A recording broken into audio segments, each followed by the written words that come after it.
America 1894। প্রিয় শিবানন্দ, এইমাত্র তোমার পত্র পেলাম। সম্ভবত ইতিমধ্যে তুমি আমার অন্য চিঠিগুলি পেয়েছ এবং জেনেছ যে আর আমেরিকায় কিছু পাঠাবার দরকার নেই। কোনো কিছুরই বাড়াবাড়ি ভালো নয়। এই যে খবরের কাগজগুলো আমায় বাড়িয়ে তুলছে, তাতে আমার খ্যাতি হয়েছে সন্দেহ নেই, কিন্তু এর ফল এখানকার চেয়ে ভারতে বেশি। এখানে বরং রাত দিন খবরের কাগজে নাম বাজতে থাকলে উচ্চ শ্রেণীর লোকেদের মনে বিরক্তি জন্মায়। অতএব যথেষ্ট হয়েছে। এখন এই সকল সভার অনুসরণে ভারতে সংঘবদ্ধ হতে চেষ্টা করো। আর এদেশে কিছু পাঠাবার দরকার নেই।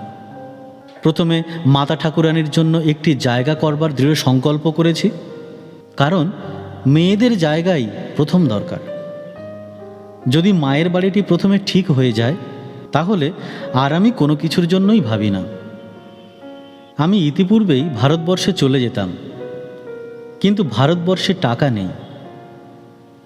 হাজার হাজার লোক রামকৃষ্ণ পরমহংসকে মানে, কিন্তু কেউ একটি পয়সা দেবে না। এটাই হচ্ছে ভারতবর্ষ। এখানে লোকের টাকা আছে আর তারা দেয়। আসছে শীতে আমি ভারতবর্ষে যাচ্ছি। ততদিন তোমরা মিলেমিশে থাকো। জগৎ উচ্চ উচ্চ নীতির জন্য আদৌ ব্যস্ত নয়। তারা চায় ব্যক্তি। তারা যাকে পছন্দ করে তার কথা ধৈর্যের সহিত শুনবে, তা যতই অসার হোক না কেন। কিন্তু যাকে তারা পছন্দ করে না, তার কথা শুনবেই না। এইটি মনে রেখো এবং লোকের সহিত সেই মতো ব্যবহার করো। সব ঠিক হয়ে যাবে। যদি শাসন করতে চাও, সকলের গোলাম হয়ে যাও। এই হলো আসল রহস্য। কথাগুলি রুক্ষ হলেও ভালোবাসায় ফল হবেই। যে কোনো ভাষার আবরণেই থাকুক না কেন, ভালোবাসা মানুষ আপনা হতেই বুঝতে পারে। ভায়া, রামকৃষ্ণ পরমহংস যে ভগবানের বাবা, তাতে আমার সন্দেহ মাত্র নাই। তবে তিনি কি বলতেন লোককে দেখতে দাও। তুমি জোর করে কি দেখাতে পারো? এই মাত্র আমার অবজেকশন। লোকে বলুক, আমরা কি বলবো? দাদা, বেদ বেদান্ত পুরাণ ভাগবতে যে কি আছে, তা রামকৃষ্ণ পরমহংসকে না পড়লে কিছুতেই বোঝা যাবে না। His life is a searchlight of infinite power thrown upon the whole mass of Indian religious thought. He was the living commentary of the Vedas and to their aim.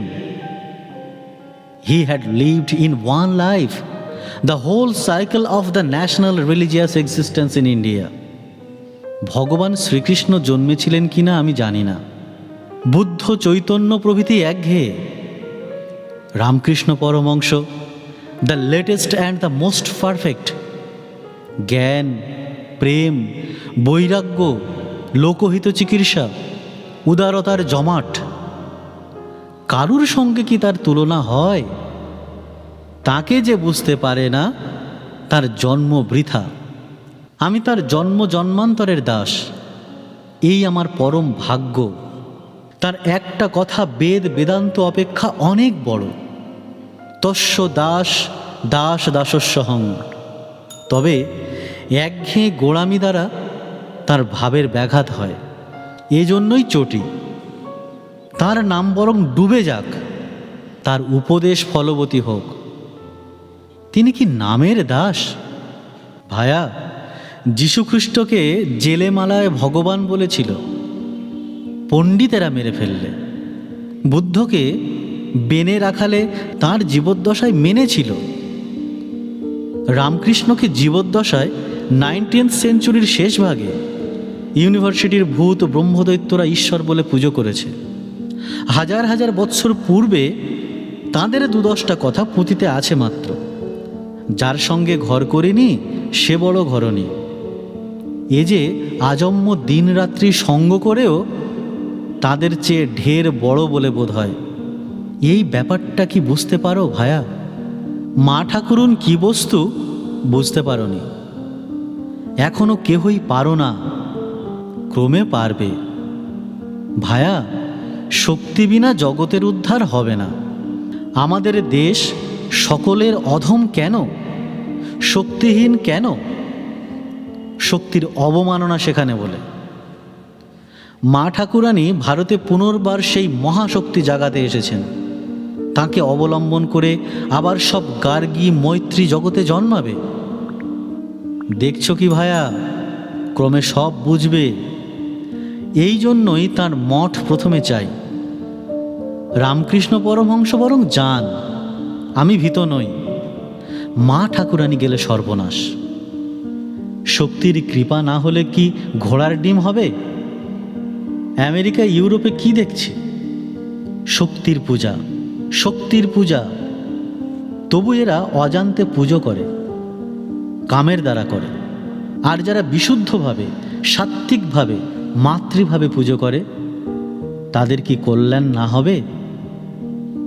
আমার চোখ খুলে যাচ্ছে, দিন দিন সব বুঝতে পারছি। সেই জন্য আগে মায়ের জন্য মঠ করতে হবে। আগে মা আর মায়ের মেয়েরা, তারপর বাবা আর বাপের ছেলেরা। এই কথা বুঝতে পারো কি? সকলে ভালো, সকলকে আশীর্বাদ করো। দাদা, দুনিয়াময় তার ঘর ছাড়া আর সব জায়গাতেই যে ভাবের ঘরে চুরি। দাদা, রাগ করো না। তোমরা এখনো মাকে বোঝোনি। মায়ের কৃপা আমার ওপর বাপের কৃপার চেয়ে লক্ষ গুণ বড়। ওই মায়ের দিকে আমিও একটু গোঁড়া। মার হুকুম হলেই বীরভদ্র ভূত প্রেত সব করতে পারে। তারক ভায়া, আমেরিকা আসার আগে মাকে আশীর্বাদ করতে চিঠি লিখেছিলাম। তিনি এক আশীর্বাদ দিলেন, অমনি হুপ করে পগার পার। এই বোঝো দাদা, এই দারুণ শীতে গায়ে গায়ে লেকচার করে লড়াই করে টাকা জোগাড় করছি। মায়ের মঠ হবে। বাবুরামের মার বুড়ো বয়সে বুদ্ধির হানি হয়েছে। জ্যান্ত দুর্গা ছেড়ে মাটির দুর্গা পুজো করতে বসেছে। দাদা, বিশ্বাস বড় ধন। জ্যান্ত দুর্গার পুজো দেখাবো তবে আমার নাম। তুমি জমি কিনে জ্যান্ত দুর্গা মাকে যেদিন বসিয়ে দেবে, সেই দিন আমি একবার হাঁপ ছাড়ব। আর তার আগে আমি দেশে যাচ্ছি না। যত শীঘ্র পারবে টাকা পাঠাতে পারলে আমি হাঁপ ছেড়ে বাঁচি। তোমরা জোগাড় করে এই আমার দুর্গোৎসবটি করে দাও দেখি। গিরিশ ঘোষ মায়ের পুজো খুব করছে, ধন্য সে, তার কুল ধন্য। দাদা, মায়ের কথা মনে পড়লে সময় সময় বলি, কো রাম। ওই যে বলছি, ওইখানটায় আমার গোড়ামি।